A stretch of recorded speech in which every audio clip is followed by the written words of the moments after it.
Shalom, selamat datang dan selamat mengikuti ibadah pada jam kedua hari ini. Kita siapkan hati kita untuk mengikuti ibadah ini.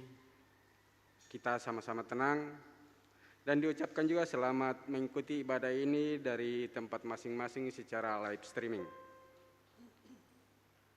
Kita masuk dalam ibadah. Tuhan Allahku, kepadamu aku berteriak minta tolong, dan Engkau telah menyembuhkan aku. Tuhan, Engkau mengangkat aku dari dunia orang mati. Engkau menghidupkan aku di antara mereka yang turun ke liang kubur. Nyanyikanlah mazmur bagi Tuhan, hai orang-orang yang dikasihinya, dan persembahkanlah syukur kepada namanya yang kudus. Sebab sesaat saja ia murka, tetapi seumur hidup ia murah hati. Sepanjang malam ada tangisan, menjelang pagi terdengar sorak-sorai. Jemaat disilakan bangkit berdiri. Kita menyanyi dari NKB nomor 5 pada bait pertama dan kedua.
Dalam nama Allah, Bapa dan Anak dan Roh Kudus, ibadah ini ditabiskan.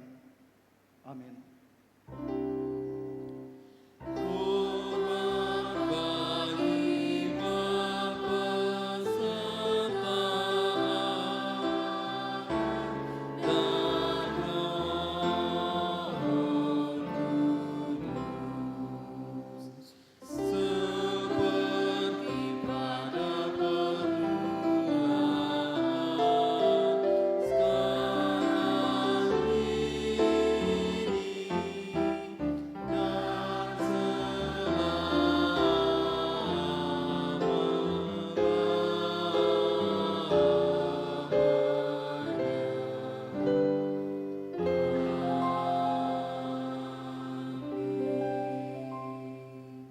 Kasih karunia dan damai sejahtera dari Allah Bapa kita dan dari Yesus Kristus Tuhan kita menyertai saudara-saudara.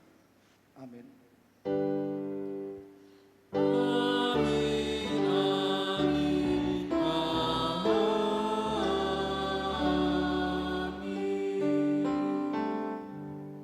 Jemaat, sekarang dengarkanlah hukum Tuhan sebagai amanat hidup baru, sebagaimana tertulis dalam kitab Roma pasal 6, ayat 1 sampai dengan ayatnya yang ke-13 yang berbunyi demikian.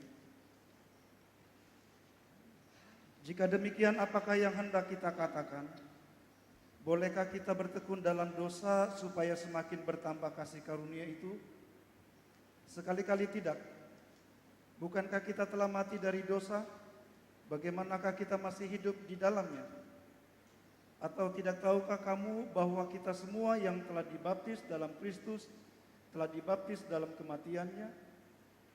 Dengan demikian kita telah dikuburkan bersama-sama dengan Dia oleh baptisan dalam kematian, supaya sama seperti Kristus telah dibangkitkan dari antara orang mati oleh kemuliaan Bapa, demikian juga kita akan hidup dalam hidup yang baru.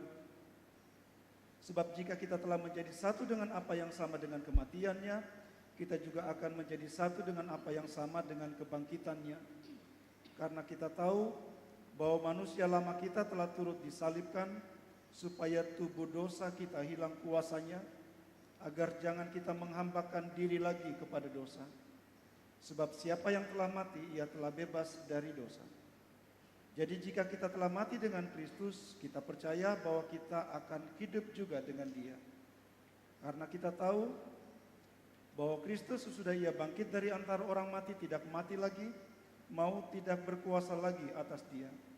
Sebab kematiannya adalah kematian terhadap dosa satu kali untuk selama-lamanya, dan kehidupannya adalah kehidupan bagi Allah.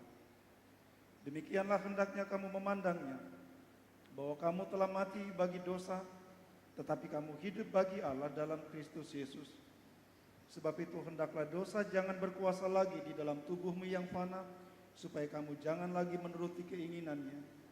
Dan janganlah kamu menyerahkan anggota-anggota tubuhmu kepada dosa untuk dipakai sebagai senjata kelaliman, tetapi serahkanlah dirimu kepada Allah sebagai orang-orang yang dahulu mati, tetapi yang sekarang hidup. Dan serahkanlah anggota-anggota tubuhmu kepada Allah untuk menjadi senjata-senjata kebenaran. Saudara-saudara, semikian jauh hukum Tuhan sebagai amanat hidup baru. Kiranya Roh Kudus menolong kita untuk melakukannya dalam hidup tiap-tiap hari. Jemaat silakan duduk kembali. Sambil itu kita menyanyikan NKB nomor 213, kita sudah ditebus oleh-Nya.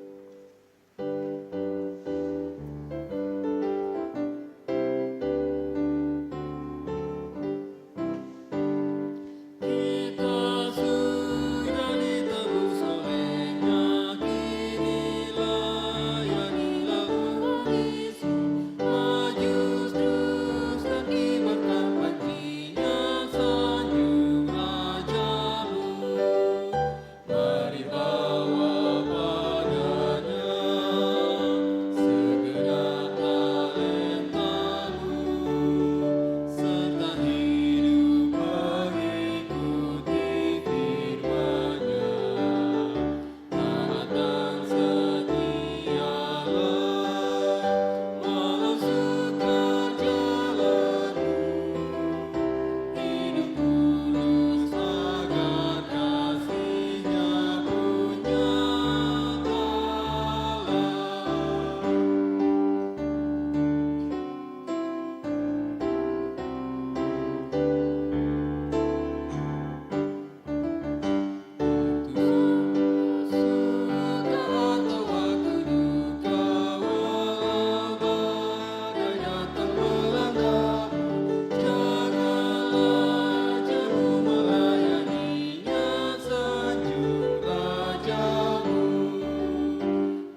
Saudara-saudara yang kekasih dalam Tuhan Yesus, marilah dengan kerendahan hati kita mengaku dosa kita di hadapan Allah.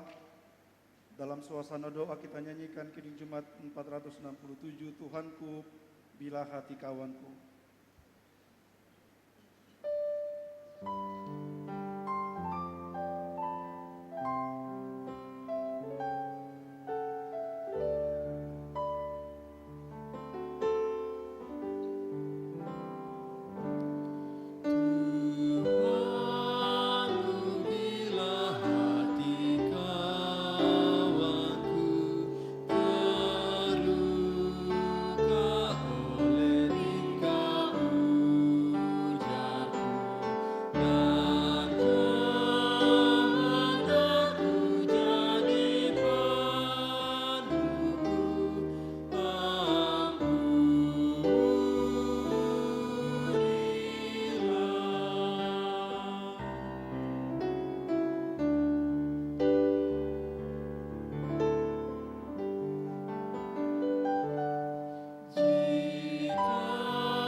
Saudara-saudara yang kekasih dalam Tuhan Yesus, sebagai pelayan Yesus Kristus, saya memberitakan kabar pengampunan dosa kepada saudara-saudara yang dengan ikhlas mengaku dosa di hadapan Allah, sebagaimana tertulis dalam kitab Injil. Karena begitu besar kasih Allah akan dunia ini, sehingga Ia telah mengaruniakan anaknya yang tunggal, supaya setiap orang yang percaya kepadanya tidak binasa, melainkan beroleh hidup yang kekal. Yohanes 3 ayat 16. Saudara-saudara, mari sambut berita anugerah ini dengan menyanyi bersama Junjungan yang Kupilih.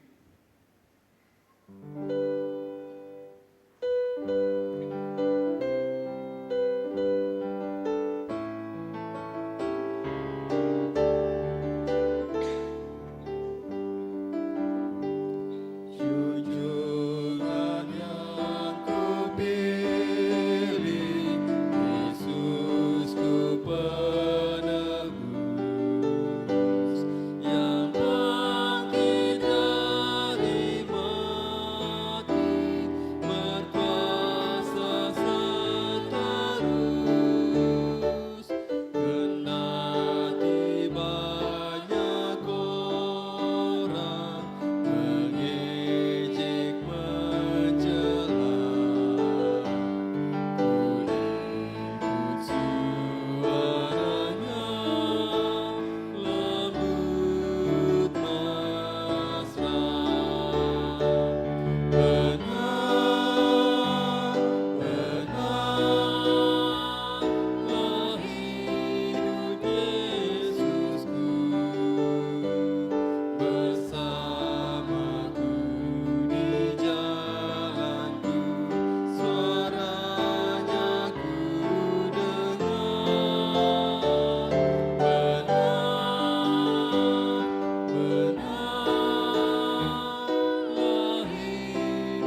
Tuhan menyertai saudara-saudara.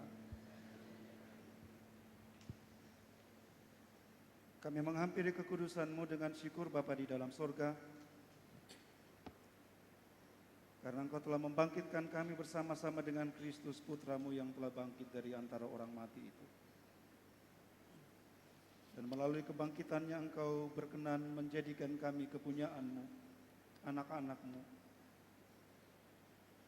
Dan sebagai anak-anak-Mu kami datang kepadamu lagi dan memohon supaya daripada-Mu kami memperoleh makanan bagi rohani kami,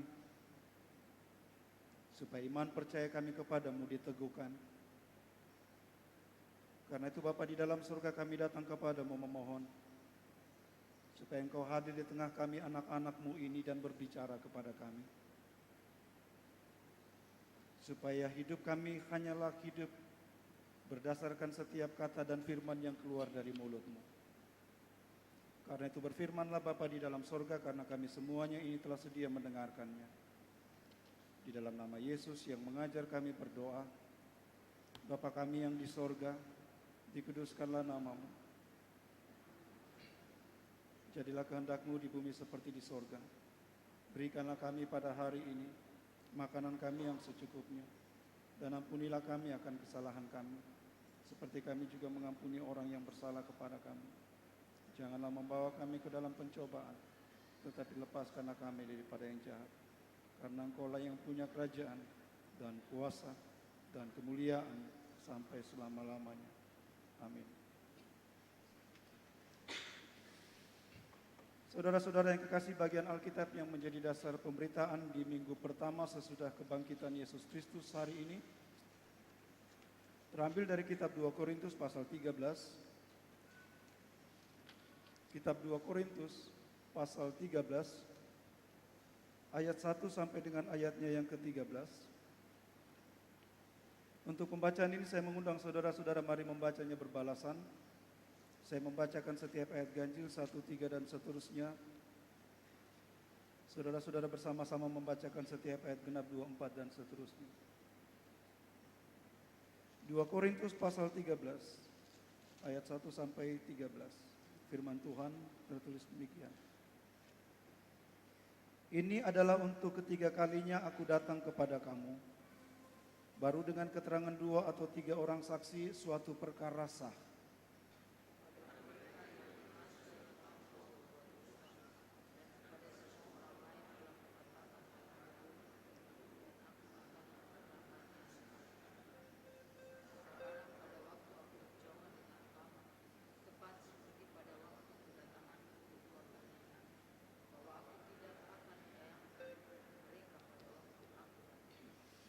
Karena kamu ingin suatu bukti bahwa Kristus berkata-kata dengan perantaraan aku, dan ia tidak lemah terhadap kamu, melainkan berkuasa di tengah-tengah kamu.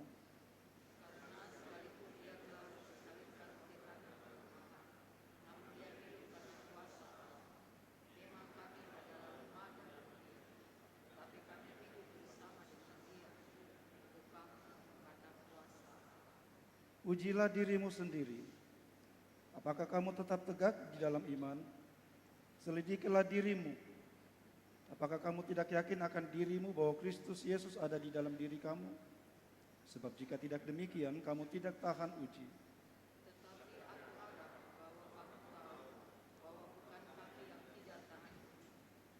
Kami berdoa kepada Allah agar kamu jangan berbuat jahat, bukan supaya kami ternyata tahan uji, melainkan supaya kamu ini boleh berbuat apa yang baik, sekalipun kamu sendiri tampaknya tidak tahan uji.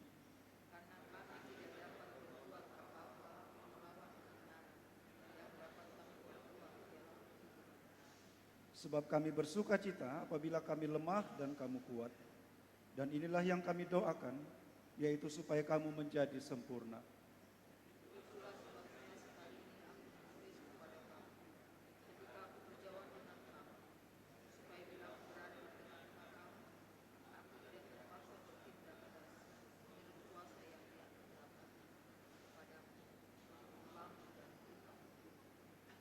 Akhirnya saudara-saudaraku bersukacitalah. Usahakanlah dirimu supaya sempurna. Terimalah segala nasihatku. Sehati sepikirlah kamu dan hiduplah dalam damai sejahtera. Maka Allah sumber kasih dan damai sejahtera akan menyertai kamu.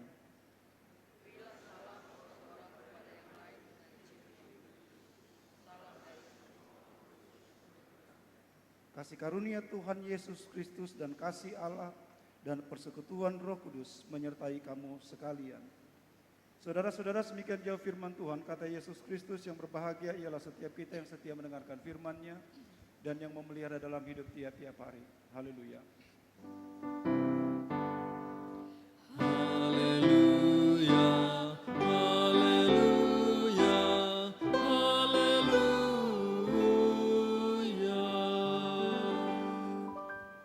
Saudara-saudara yang kekasih dalam Yesus Kristus,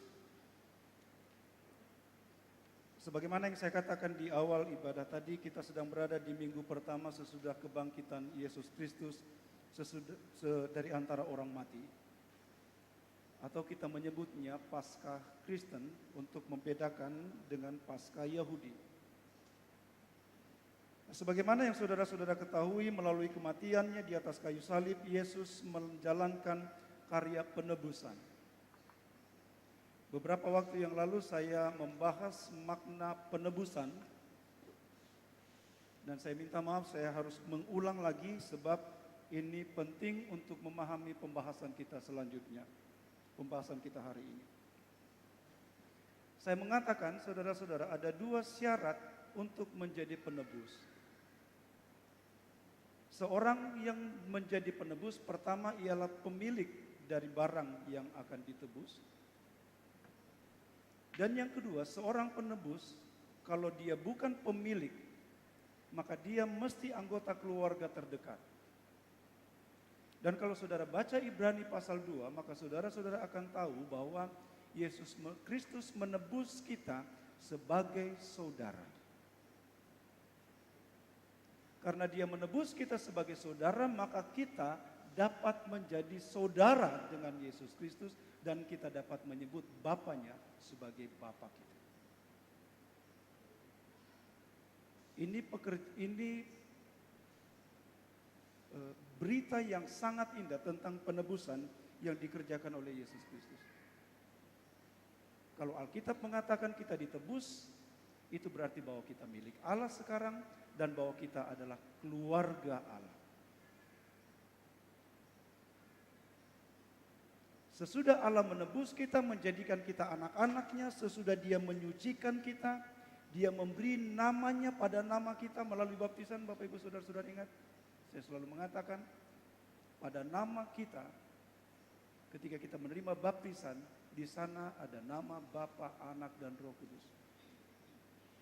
Sebagai tanda milik bahwa kita adalah milik Allah, kita adalah anak-anak dalam.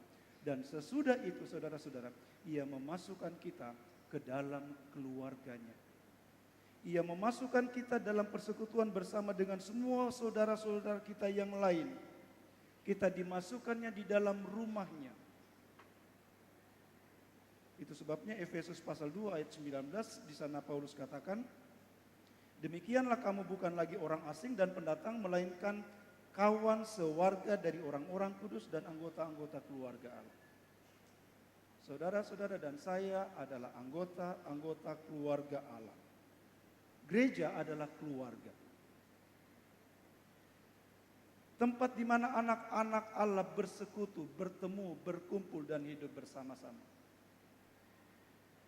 Itu sebabnya saudara-saudara, dalam pasal 12 misalnya Paulus menggunakan istilah orang tua. Atau misalnya dalam ayat 13 Paulus menggunakan ayat 12 Paulus menggunakan istilah ungkapan cium kudus. Kalau kita bersaudara, kita tidak akan sungkan-sungkan untuk mencium, kan seperti itu. Jadi saudara-saudara, kalau saya jabat tangan saudara-saudara, jangan suka mengeluh. Kenapa? Karena untung saya tidak cium saudara-saudara. Anggaplah itu jabat tangan kudus. Nah, saudara-saudara yang kekasih, saudara-saudara yang mengikuti kebaktian ini di rumah, karena kita adalah keluarga Allah, maka jangan heran semua penulis-penulis perjanjian baru mengajarkan kepada kita bagaimana kita hidup sebagai keluarga Allah. Dalam ibadah Paskah saya mengatakan iman Kristen tidak dibangun di atas dasar ajaran Yesus, tapi di atas dasar tubuh Yesus. Saudara-saudara pasti ingat.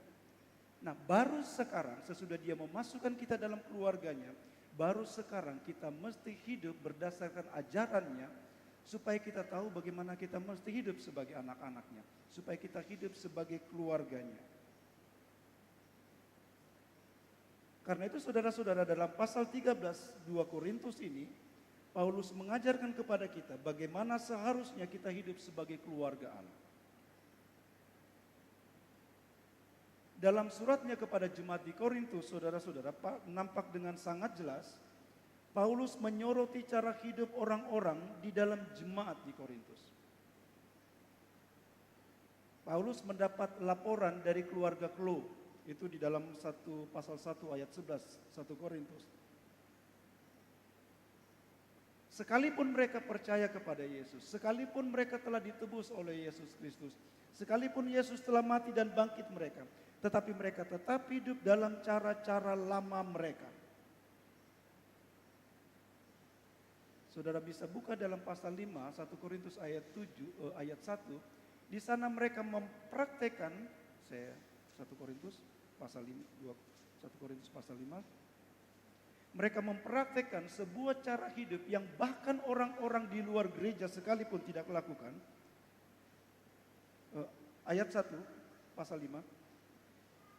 Memang orang mendengar bahwa ada percabulan di antara kamu, dan percabulan yang begitu rupa seperti yang tidak terdapat sekalipun di antara bangsa-bangsa yang tidak mengenal Allah, yaitu bahwa ada orang yang hidup dengan istri ayahnya. Kemudian di dalam ayatnya yang ke-11 di sana Paulus menyoroti cara hidup mereka berdasarkan laporan keluarga Chloe.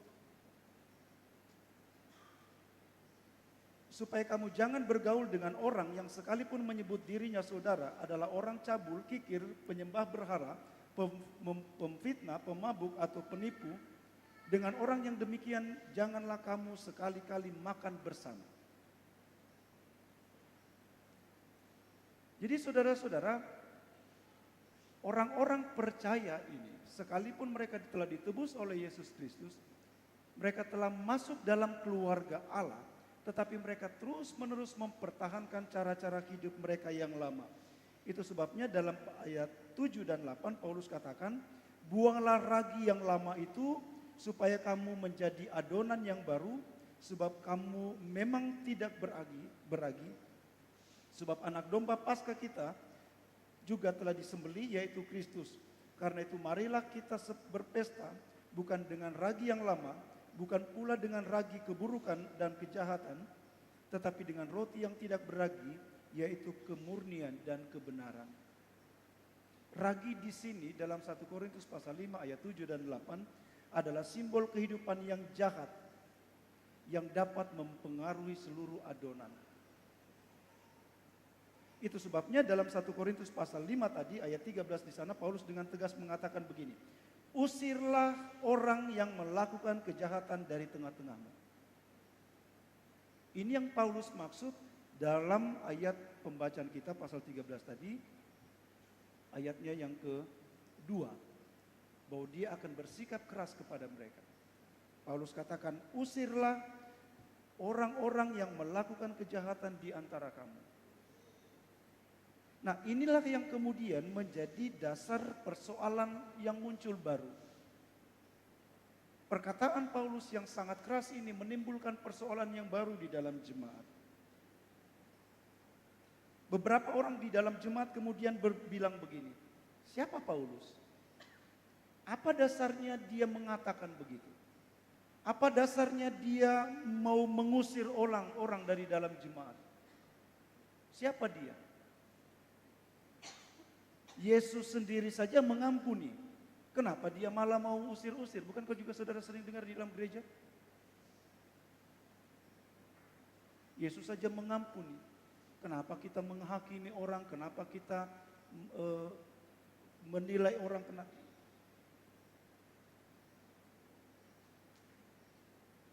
Jemaat di Korintus, saudara-saudara, menggunakan alasan mereka, menunjuk kepada Yesus yang penuh kasih dan mengampuni itu. Oh, Yesus kan maha kasih, Yesus kan pengampun. Mereka gunakan pemahaman itu untuk membenarkan kelakuan mereka, untuk mempertahankan kelakuan mereka. Karena itu Paulus bilang seperti ini, saudara-saudara. Kalian berbicara tentang Yesus seperti itu waktu dia masih ada di dalam dunia ini. Waktu Yesus masih ada di dalam dunia ini, dia dapat memahami kelakuan-kelakuan jahat kita. Itu sebabnya di atas kayu salib ia berdoa, ya Bapa ampunilah mereka sebab mereka tidak tahu apa yang mereka perbuat. Tetapi sesudah Yesus bangkit dari antara orang mati, ia telah mengalahkan kuasa yang jahat itu. Ibrani pasal 2 ayat 14, supaya oleh kematiannya ia memusnahkan dia, yaitu iblis yang berkuasa atas maut. Karena melalui kebangkitannya, sekarang Yesus dapat berkuasa pada diri kita. Waktu Yesus masih ada di dalam dunia ini, kita tidak dapat berbuat apa-apa. Makanya Yesus katakan dengan lemah lembut, marilah kepadaku yang letih lesu dan berbeban berat. Yesus katakan, aku mengampunimu, jangan berbuat dosa lagi. Dengan lemah lembut Yesus memanggil. Tapi sesudah Yesus bangkit, sekarang Yesus berkuasa. Dan dia sekarang yang berkuasa mengatur, mengendalikan bagaimana caranya kita mesti hidup di dalam jemaat. Itu sebabnya Paulus katakan, Yesus tidak lagi lemah, ia berkuasa sekarang. Bahkan saudara-saudara, ketika Yesus berbicara tentang pengutusan yang akan dia lakukan sesudah dia bangkit kepada murid-muridnya, itu dalam Matius pasal 18, ayat 15 sampai dengan 18, saya minta saudara-saudara buka. Matius pasal 18,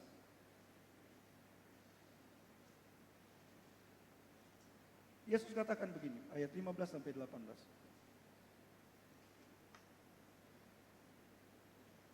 Apabila saudaramu berbuat dosa, tegurlah dia di bawah 4 mata. Jika ia mendengarkan nasihatmu, engkau telah mendapatnya kembali. Jika ia tidak mendengarkan engkau, bawalah seorang atau 2 orang lagi, supaya atas keterangan 2 atau 3 orang saksi perkara itu tidak disangsikan. Jika ia tidak mau mendengarkan mereka, sampaikanlah persoalan ini kepada jemaat. Dan jika ia tidak mau juga mendengarkan jemaat, pandanglah dia sebagai orang yang tidak mengenal Allah.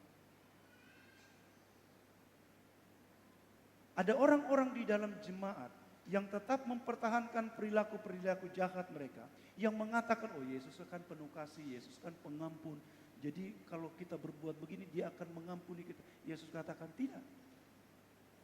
Paulus katakan usir orang itu. Dahulu dia berbuat jahat, dia terus menerus berbuat jahat, dia tidak mau bertobat. Paulus katakan usir orang itu. Bahkan Paulus mengulang apa yang Yesus katakan. Perlakukan dia bukan sebagai seorang yang tidak mengenal Allah. Kenapa? Karena aku tidak mengenal dia. Kenapa? Kenapa Paulus mengatakan usirlah? Karena saudara-saudara, ragi, kalau dia sudah mengembang, dia bekerja, dia akan menjalar, menulari semua. Kalau ada satu orang di dalam jemaat yang terus-menerus mempertahankan dosanya, hidup di dalam dosanya, tidak mau bertobat, maka cepat atau lambat dia akan mempengaruhi yang lain. Ada seorang yang memberi ilustrasi begini. Kalau ada buah dalam satu dos, dalam satu gardus, dan buah itu mulai busuk, orang mesti mengeluarkan buah itu, sebab kalau tidak buah itu akan mempengaruhi, kebusukannya itu akan mempengaruhi yang lain. Gereja, keluarga didirikan oleh Yesus Kristus, oleh karena itu dia menjaga supaya gerejanya tidak menjadi cemar. Itu sebabnya sama seperti Paulus, Yesus katakan, anggap dia sebagai orang yang tidak percaya. Itu sebabnya saudara-saudara dalam versi Alkitab versi firman Allah yang hidup, di sana ayat 5 diterjemahkan begini. Ujilah diri saudara, apakah saudara benar-benar orang Kristen? Apakah saudara lulus dalam ujian itu? Apakah saudara makin lama makin merasakan kehadiran dan kuasa Kristus di dalam diri saudara? Atau apakah saudara hanya berpura-pura saja menjadi Kristen, padahal sebenarnya Allah sudah menolak saudara?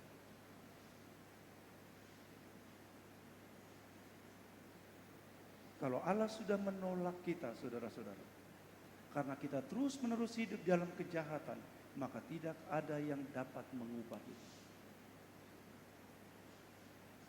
Saya suka sekali mengutip, bukan suka dalam arti, saya pelajaran yang diberikan kepada kita. Mungkin saudara pernah dengar. Ketika Allah memerintahkan Musa untuk membawa pergi ke menghadap Firaun, supaya Firaun membebaskan orang Israel dari tanah Mesir waktu itu, Tuhan bilang begini, sebelum Musa pergi, tetapi aku akan mengeraskan hati Firaun. Kemudian ada yang bilang begini, pantas tahu keras hatinya Firaun karena Allah yang kasih keras. Bukan. Allah tahu Firaun punya kekerasan hati.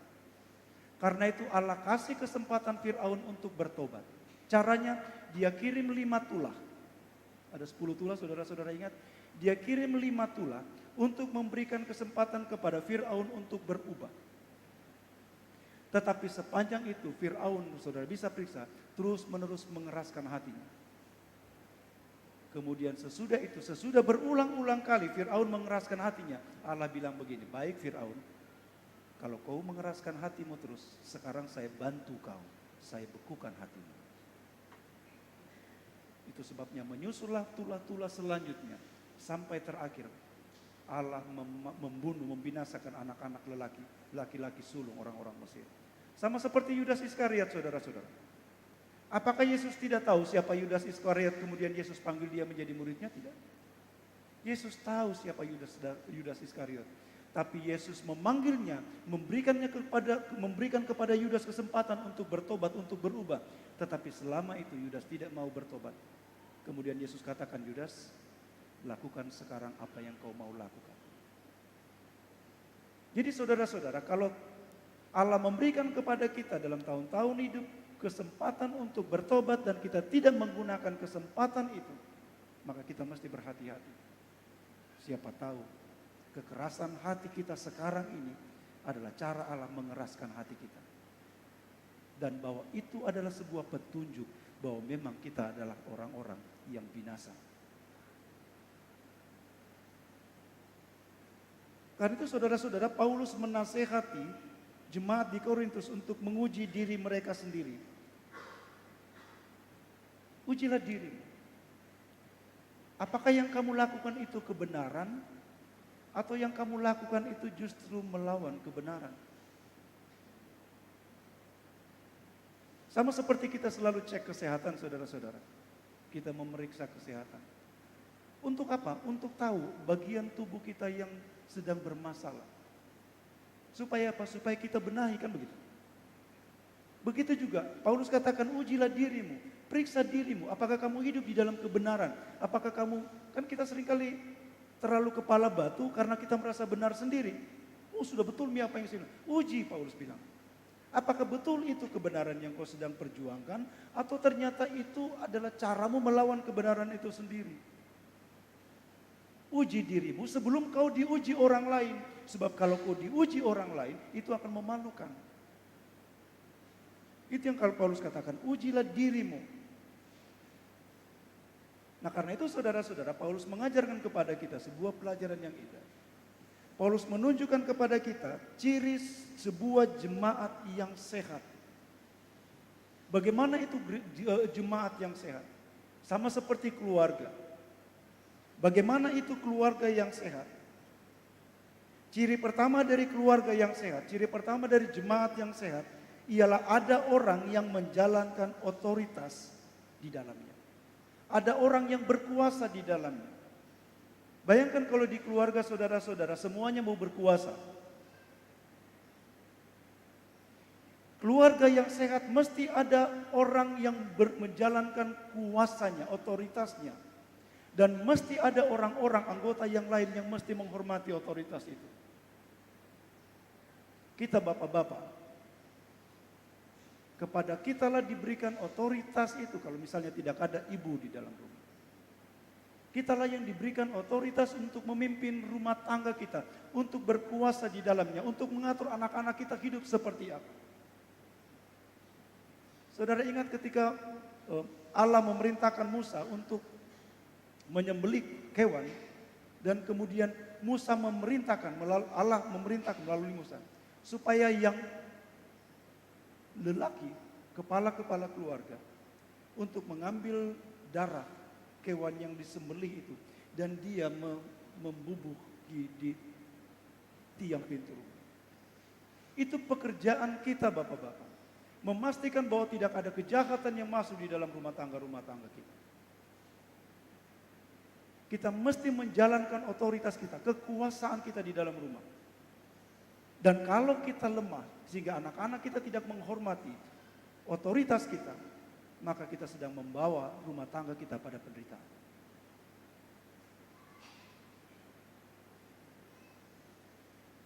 Beberapa saudara-saudara tahu minggu yang lalu kita mempersiapkan anak-anak sini. Ketika malamnya, dalam renungan, saya mengatakan kepada mereka, kalau kita mau ikut Tuhan Yesus itu berarti mesti ada yang kita tinggalkan. Saya kasih contoh, kalau saya mau pergi ke sini, berarti saya mesti meninggalkan tempat ini. Saya mesti memastikan bahwa ada sesuatu yang tidak boleh ikut dalam hidup saya untuk mengikuti Yesus. Kemudian saya tanya anak-anak, sekarang kamu tulis apa yang kamu mau tinggalkan, sesuatu yang buruk.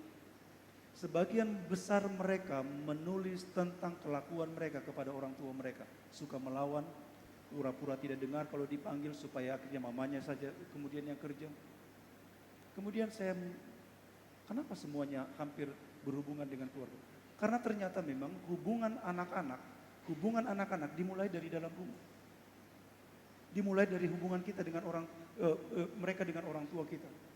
Jadi kalau kita gagal membangun hubungan dengan anak-anak, maka dapat dipastikan ketika anak-anak membangun hubungan keluar dengan guru mereka, dengan teman-teman mereka di sekolah, maka mereka akan berkelakuan buruk juga di sana. Kenapa? Karena kita tidak menjalankan tugas kita untuk memperlengkapi mereka di sini.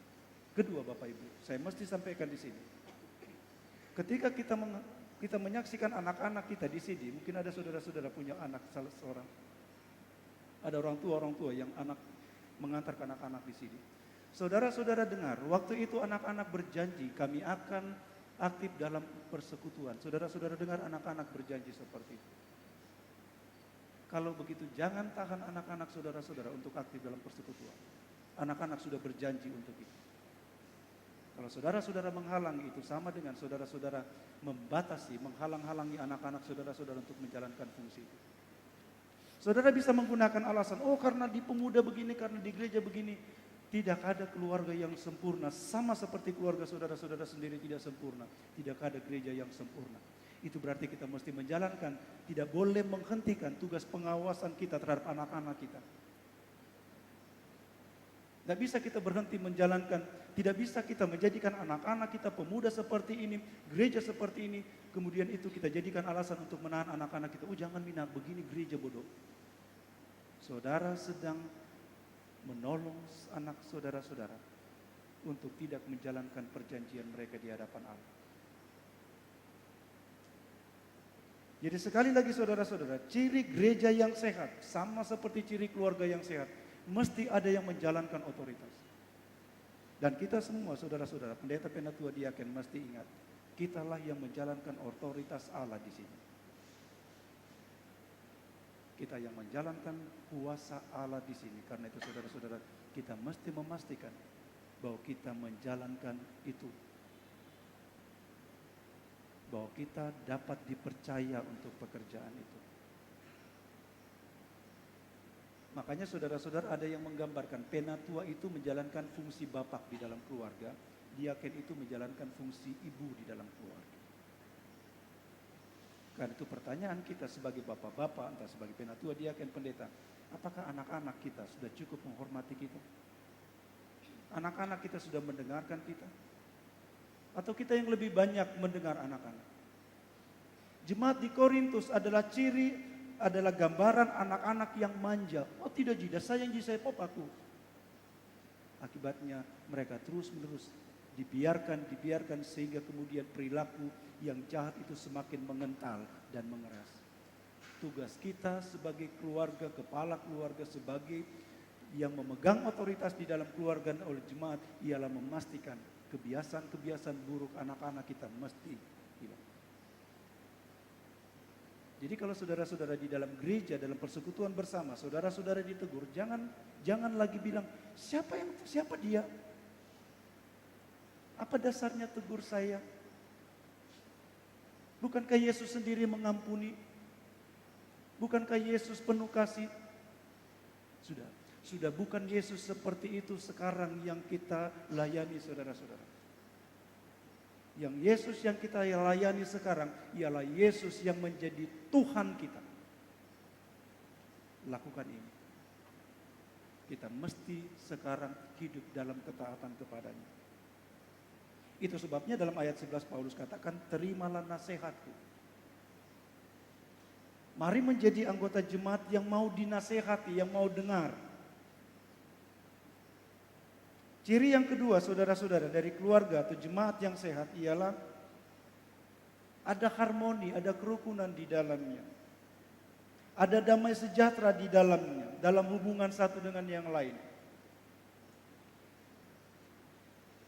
2 kali Paulus menggunakan kata, usahakanlah dirimu supaya sempurna. Itu juga dikatakan di dalam ayat 9 dan juga di dalam ayatnya yang ke-12 kalau tidak salah, saya tidak buka lagi. Maksud Paulus bukan kita menjadi sempurna seperti malaikat, tidak. Yang dimaksud oleh Paulus dengan kata sempurna ialah supaya kita hidup sebagaimana seharusnya sebuah keluarga. Supaya kita hidup sebagaimana seharusnya di dalam keluarga, di dalam sebuah rumah tangga, sebagai anggota-anggota keluarga. Anggota keluarga, kalau dengan saudaraku tidak mungkin saya hianati dia, tidak mungkin saya jahati dia. Saya akan melakukan yang terbaik bagi dia. Kalau dia berbuat sesuatu yang buruk, saya akan menasehati.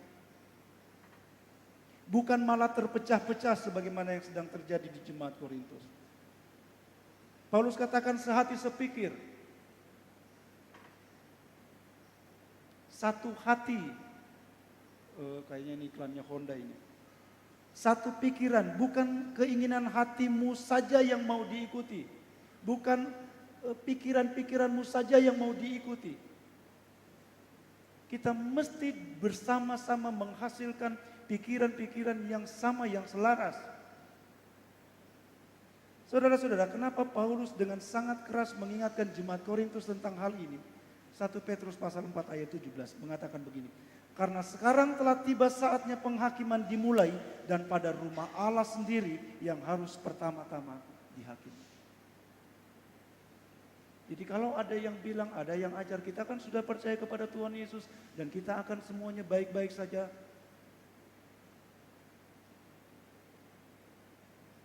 Kita akan baik-baik saja kalau setiap orang membenahi dirinya, menguji dirinya, memeriksa dirinya sendiri, memastikan bahwa tidak ada dosa yang terus tinggal dan hidup. Itu sebabnya saudara-saudara, tiap minggu kita datang belajar di sini. Supaya sesudah itu kita pulang dan kemudian bilang bagian mana dalam hidup saya yang tidak boleh terus ikut.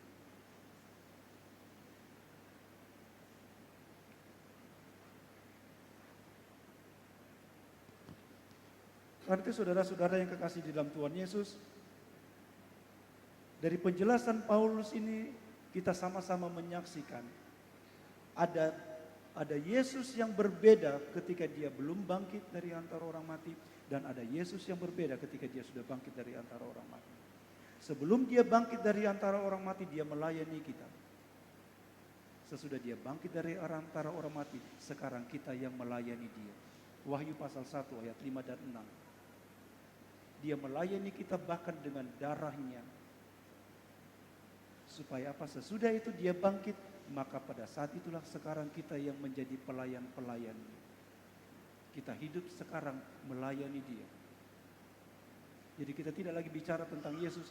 Yesus beri saya, Yesus jawab doa saya, Yesus.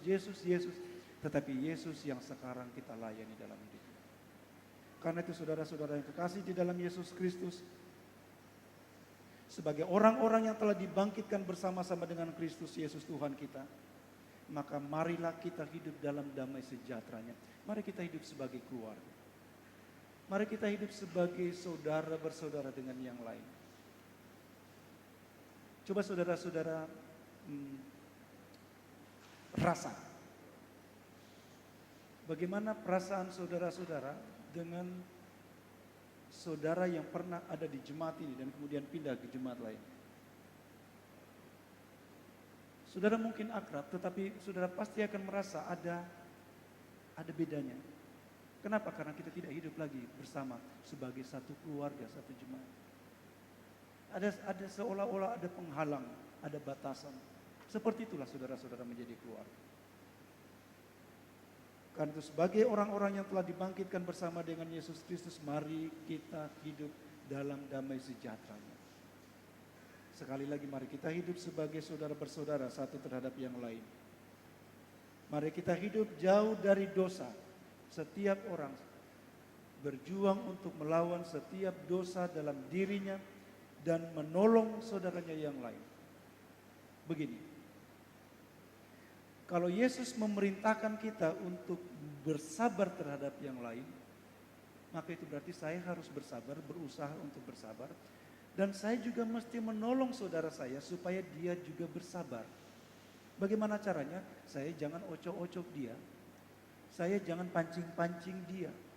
Saya jangan menggunakan kata-kata sesuka-suka saya, kata-kata yang tidak terkontrol saya untuk pancing-pancing dia supaya dia kehilangan kesabarannya.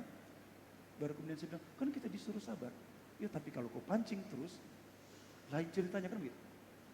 Jadi persekutuan jemaat sebagai rumah kita adalah tempat di mana kita melatih diri kita dan menolong saudara kita yang lain. Supaya kita dapat bersama-sama hidup di dalam damai sejahtera itu. Kiranya Tuhan Yesus menolong kita. Amin.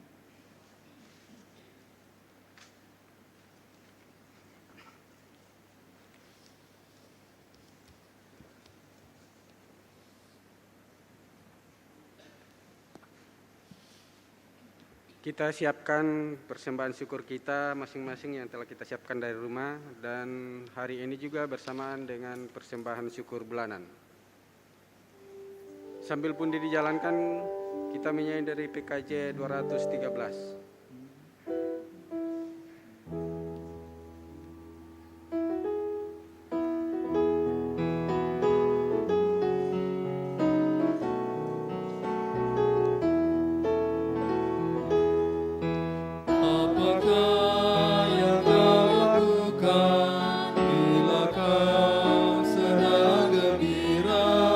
Apakah yang kau nyatakan bila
Saudara-saudara, mari kita bawa persembahan syukur kita di hadapan Tuhan. Mari berdoa. Bapa di dalam surga, kami mengucap syukur kepadamu untuk kekayaan, untuk kecukupan yang Engkau terus beri pada kami tiap-tiap saat. Terima kasih Bapa untuk hidup yang Engkau berkati. Karena itu kami datang bawa di hadapan-Mu syukur dan persembahan-persembahan kami. Tanda terima kasih kami oleh karena Engkau yang menyediakan bagi hidup kami. Kami berdoa menyerahkan persembahan-persembahan yang kami kumpulkan melalui pundi-pundi kolekta, melalui amplop-amplop syukur bulanan, melalui persembahan-persembahan khusus, natsar, persepuluhan. Kami bawa di hadapan-Mu Bapa dan memohon kuduskanlah dan jadikanlah hidup, supaya dapat dipakai di tengah-tengah pelayanan jemaat-Mu, supaya melalui berkat yang kami terima dalam hidup kami, kami pun menjadi berkat bagi yang lain. Sambil Bapa mohon berkati setiap jeripaya dan kerja kami tiap-tiap hari, dan ajar kami mengelolanya dengan bijaksana. Kami mengucap syukur di hadapan-Mu di dalam nama Yesus Kristus yang telah mati dan bangkit bagi kami. Amin. Silakan duduk kembali.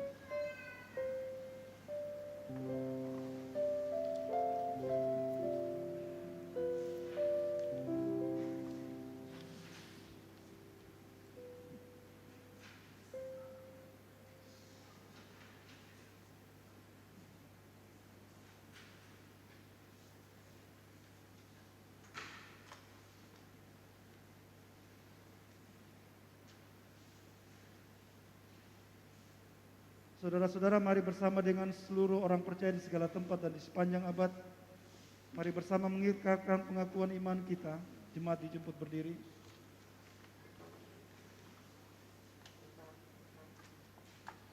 Mari bersama mengucapkan pengakuan iman kita dengan berkata, aku percaya kepada Allah, Bapa yang Maha Kuasa, lagi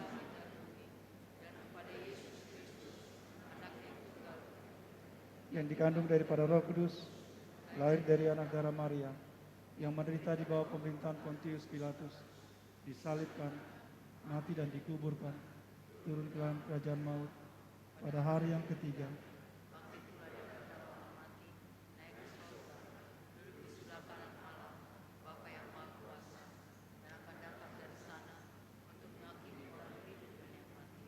aku percaya kepada Roh Kudus, gereja yang kudus dan am, persekutuan orang kudus.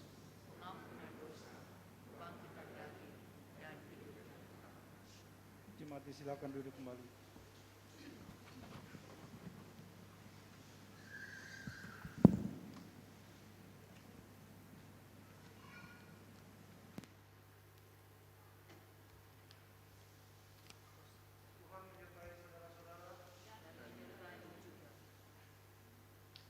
Bapa di dalam surga, kepadamu kami datang menaikkan syukur kami lagi. Kami berterima kasih oleh karena anugerah-Mu dan pimpinan-Mu yang terus kami alami dalam hidup yang Kau percayakan kepada kami. Kami datang bersyukur di hadapan-Mu oleh karena Engkau berkenan melayani kami dengan firman-Mu pagi hari ini. Engkau hendak mengenyangkan rohani kami dengan kebenaran firman-Mu. Oleh karena itu Bapa di dalam surga, sesudah kami mendengarkan firman-Mu, kami mohon kuasai kami dengan Roh-Mu, supaya kami hidup dalam ketaatan kepada-Mu, hidup dalam ketaatan akan kebenaran firman-Mu. Kuasailah hidup kami seluruhnya ini Bapa di dalam surga. Tolonglah kami untuk membaharui hidup kami dari hari ke hari, supaya Engkau mendapati kami kudus dan bersih di hadapan-Mu.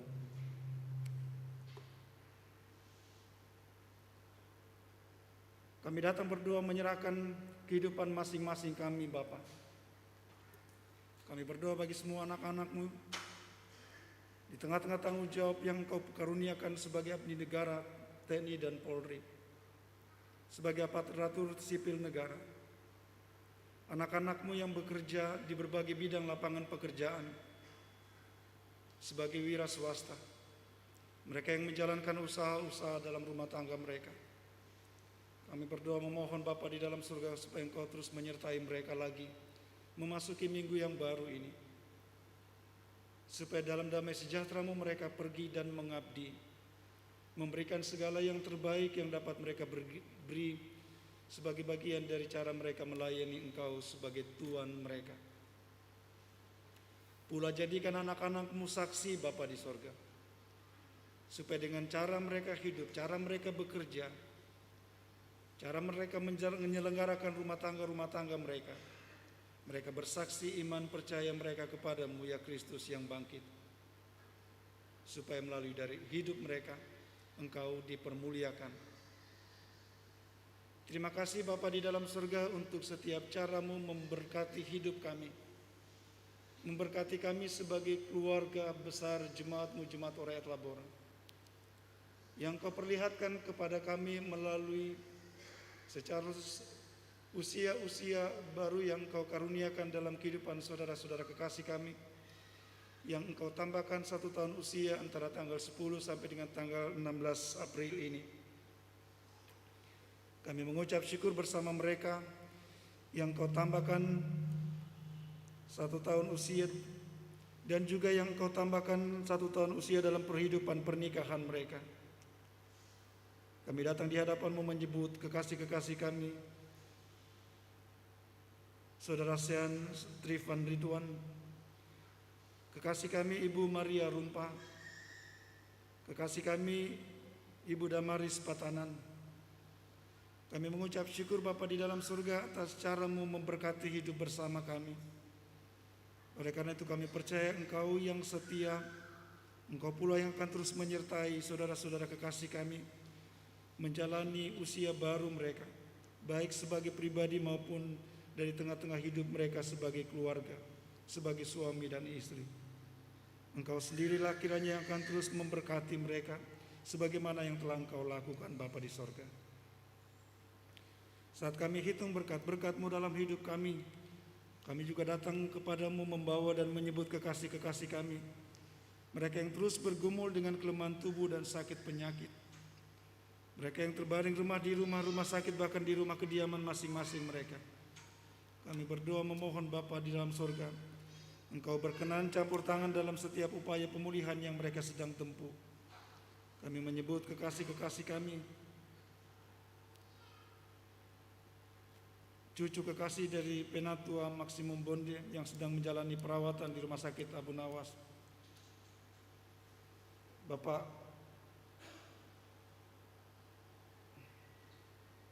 Ibu Maria Paluruan yang sedang dalam upaya-upaya pemulihan, kekasih kami Bapak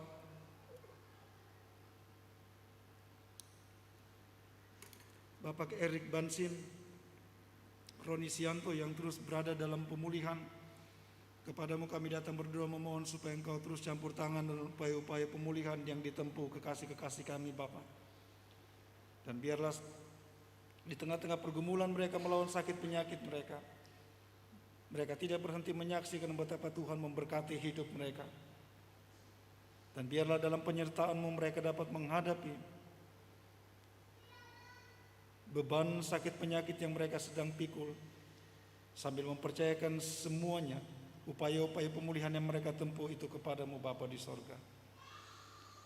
Ya Allah kami di dalam surga, kami juga datang berdoa menyerahkan seluruh kegiatan-kegiatan pelayanan jemaat-Mu yang akan berlangsung sepanjang minggu baru ini.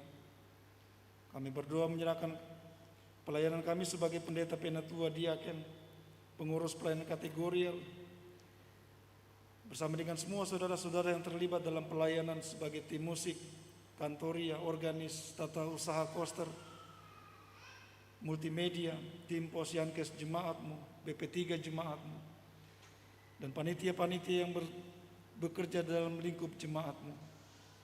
Kami berdoa memohon supaya Engkau menyertai setiap pelayanan-pelayanan yang kami kerjakan, supaya bersama dengan seluruh keluarga yang terhimpun dalam jemaat-Mu yang tersebar di 5 rayon pelayanan ini, kami bertumbuh bersama-sama. Kami hidup di dalam kasih dan damai sejahtera. Kami hidup sebagai keluarga besar satu dengan yang lain.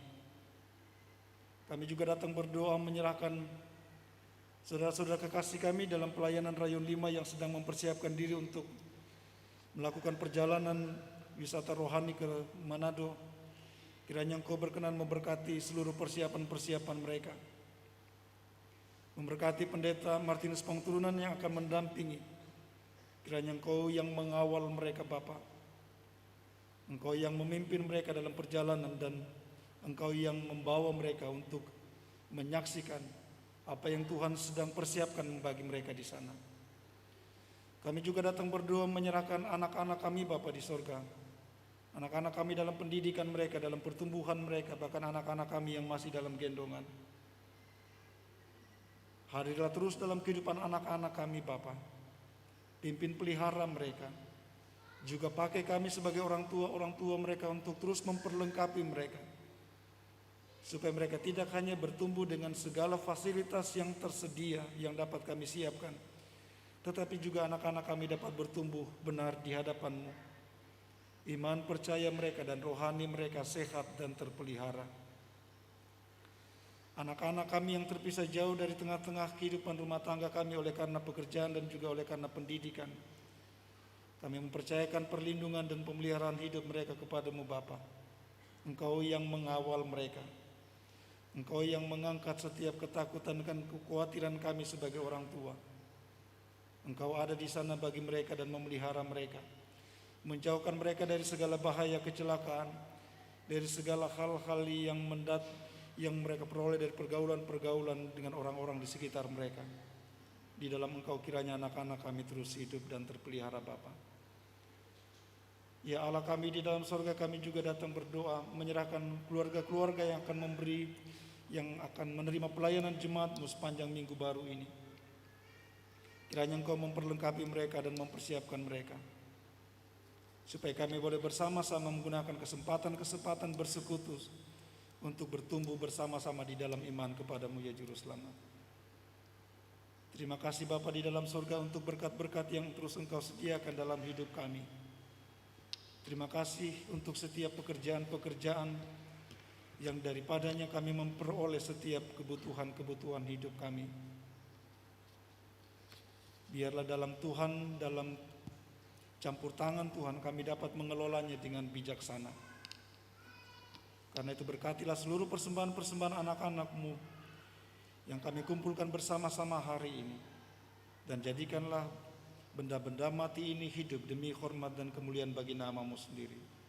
Ini doa syukur kami Bapa di sorga, yang kami alaskan di dalam nama Yesus yang telah mati dan bangkit bagi kami. Amin.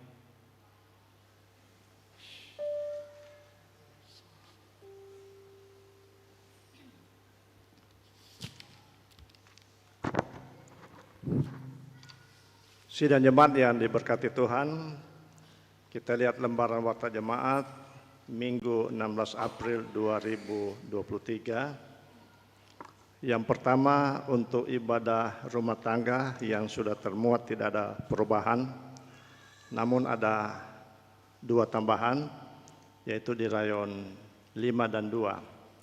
Untuk di rayon 5, hari Selasa tanggal 17 April 2023, yaitu besok, jam 17 pada keluarga Heni Parera, ini dilaksanakan di Gedung Semar.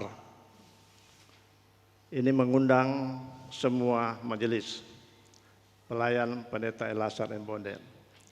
Kemudian tambahan yang kedua pada hari Selasa tanggal 18 April 2029 jam 5 sore pada keluarga Martin Take dengan alamat belakang Rumah Sakit Korem, ini gabung dengan lansia, pelayan Pendeta FM Bonde MPS. Kemudian untuk ibadah pelayanan kategorial untuk PK-PERKI dan PK-PK Orel tidak ada perubahan. Untuk penyampaian, minggu depan tanggal 23 April 2023 ada waskomkasi untuk bantuan biaya pendidikan anggota jemaat Orel. Mohon partisipasi anggota jemaat. Yang berikutnya berita duka cita telah kembali ke rumah Bapa di sorga almarhumah Jumiati, istri dari Bapak Simon Petrus, pada hari Sabtu tanggal 8 April 2023 di Rumah Sakit Wahidin Makassar, dan telah dikebumikan pada hari Minggu 9 April 2023 di TPU Punggolaka. Majelis Jemaat Orel Kendari mengucapkan turut berduka cita, kiranya kasih penghiburannya menyertai keluarga. Tuhan Yesus memberkati. Kemudian seperti yang dalam doa tadi bahwa Rayon 5 akan melakukan wisata rohani ke Manado mulai hari besok 17 April 2023 sampai 26 April 2023. Ini informasi bahwa mereka berangkat besok jam 5 pagi dan yang akan mendampingi perjalanan mereka adalah Bapak Pendeta Martinus Pengtunan STH. Kiranya Tuhan memberkati perjalanan mereka. Kemudian di depan ada pencarian dana berupa penjualan piong. Ini dalam rangka rapat klasis Bombana yang akan dilaksanakan di Hotel Wonua Monapa dengan harga 200.000 per bambu. Mohon partisipasi anggota jemaat. Kemudian diinformasikan kepada sidang jemaat bahwa hari Minggu depan tanggal 23 April 2023 Posyankes Jemaat Orel akan dibuka kembali untuk melayani pemeriksaan kesehatan anggota jemaat. Dan yang terakhir yang hadir dalam ibadah kedua ini, laki-laki 84 orang, perempuan 86 orang, jumlah 170 orang. Demikian warta jemaat. Atas perhatian Bapak Ibu diucapkan terima kasih. Selamat hari Minggu, Tuhan Yesus memberkati.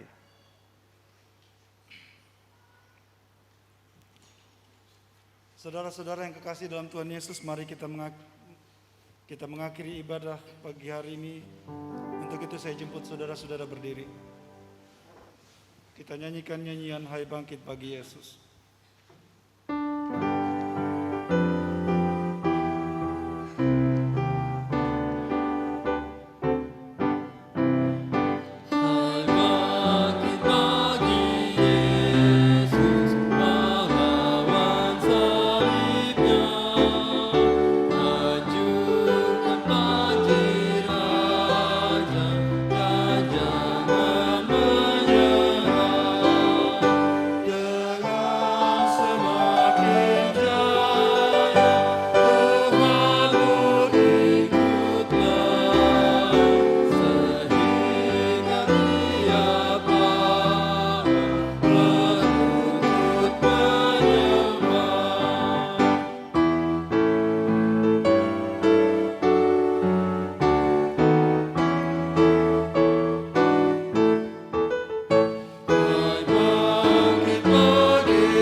Hatimu kepada Tuhan dan pulanglah bersama berkat-Nya. Tuhan memberkati engkau dan melindungi engkau. Tuhan menyinari engkau dengan wajah-Nya dan memberi engkau kasih karunia. Tuhan menghadapkan wajah-Nya kepadamu dan memberi engkau damai sejahtera. Amin.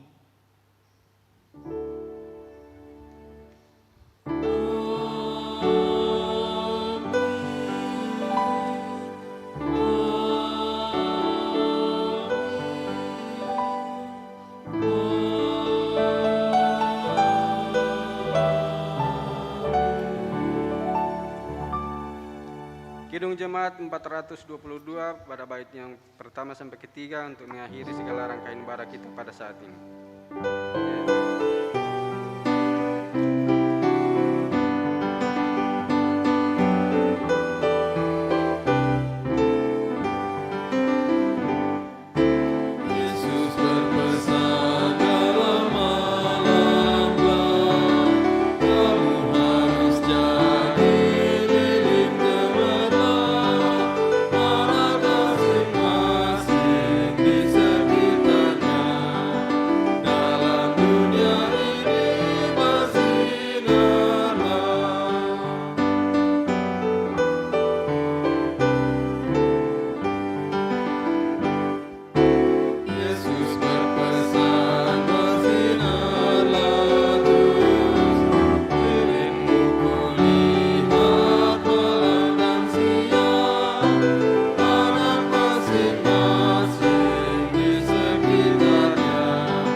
Demikianlah seluruh rangkaian ibadah kita pada jam kedua ini. Selamat hari Minggu.